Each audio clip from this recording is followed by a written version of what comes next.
Okay, so I've got it labeled on here, but I'm going to talk you through it, and then you can label it on your own sheet. So this part in here that I'm just making yellow, this is the nasal cavity. So this is the part that's above your palate, and it's important because we use it to actually resonate some sounds. And it's why when you have a cold, you sound funny, because you're not able to use that. It's all stuffed up, right? It's not working the way it should be. So the nasal cavity is this part in here. And then right below that, this part of like the roof of your mouth, basically the hard part of the roof of your mouth, is the palate, or hard palate. Sometimes you'll hear people say. If you or one of your friends, one of my best friends growing up, had a palate expander, right, from the orthodontist, if you suffered through that, that's the part that we're talking about. It's that roof of your mouth that needed to be made wider to accommodate your teeth. So the palate is right here. It's the roof of your mouth. And right behind that is the soft palate. So it's where you can feel it with your tongue. Your roof of your mouth is hard, and then it becomes soft towards the back of your mouth. That's the velum.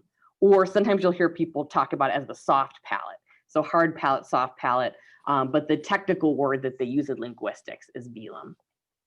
And you guys stop me anytime too if you have questions. But so nasal cavity, palate, velum, and then in the very back of your mouth that kind of hangs down, if you say ah and you look in the mirror, is the uvula.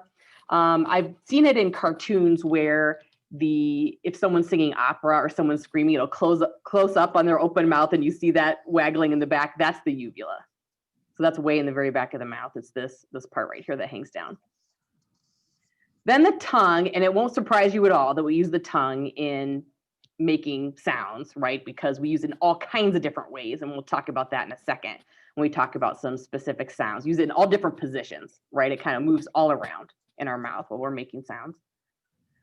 Also the teeth, I think the teeth in this drawing look kind of funny, but that's what they're supposed to be. They're teeth, and we use teeth in combination with other aspects of our mouth to make sounds. And also, again, won't surprise you, your lips, if you use your lips to make the sounds too. So tongue, teeth, and lips are important parts of articulation also.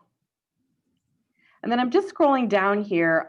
This part of your throat is the trachea, right? So that's where your windpipe is. That's where the air moves through, if you can speak. And behind that is the esophagus, which I didn't label because we don't use the esophagus in articulation, but the trachea is in front of it. And in the trachea is this, you can't see it very well from the side, but it's like a ring of muscles that has the glottis, that has the vocal folds or vocal cords in it. So that's what vibrates when you're talking and gives us the sound. So the glottis is, and I just made it as a line here because we're looking at it sideways, but really it's this ring of muscles that has the vocal cords in it and makes the sound. And that's really important too. If we didn't have that, you could only basically whisper, right? You wouldn't really have the sound. So that's all our parts of articulation. Is there any questions about the articulation? Anything that I went too fast or you didn't get? So far, so good. Okay, I'm gonna stop